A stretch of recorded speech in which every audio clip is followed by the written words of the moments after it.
ఏలూరులో మాజీ కేంద్ర మంత్రి చింతామోహన్ తీవ్ర విమర్శలు చేశారు. గ్రామాల అభివృద్ధికి నిధులు లేకపోవడంతో సర్పంచులు అల్లాడిపోతున్నారని, ఏలూరు అభివృద్ధిలో పూర్తిగా వెనుకబడిపోతుంది అన్నారు. 15 ఏళ్లు సీఎంగా ఉన్న చంద్రబాబు నాయుడు ఓబీసీల కోసం ఏం చేశారని ప్రశ్నించారు. రాజధాని అమరావతి నిర్మాణం కోసం వేల ఎకరాలు తీసుకున్నారని, ఏ ఒక్క రైతు కూడా సంతోషంగా భూములు ఇవ్వలేదని ఆరోపించారు. మద్యం కుంభకోణంలో ఎంత పెద్ద నాయకుడున్నా శిక్ష తప్పదు అని హెచ్చరించారు. మరి కాంగ్రెస్ ప్రభుత్వం ఉన్నప్పుడు, రాజీవ్ గాంధీ బ్రతికున్నప్పుడు సర్పంచులకు నేరుగా చెక్కులు పంపించేవాళ్ళం. ఈరోజు ఆ విధానం పూర్తిగా స్వస్తి పలకడం జరిగింది.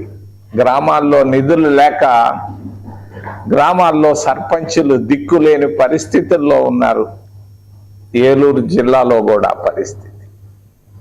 మీ కార్పొరేషను మరి అధ్వానంగా ఉంది. నేను 10 సంవత్సరాల నాడు ఏలూరు కార్పొరేషన్ ఎట్టుందో అట్లాగే ఉంది.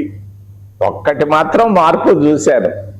అల్లూరు సీతారామరాజు స్టేడియానికి అక్కడక్కడ చిన్న చిన్న ఆ కమ్ములకి రంగు వేసి ఉన్నారు.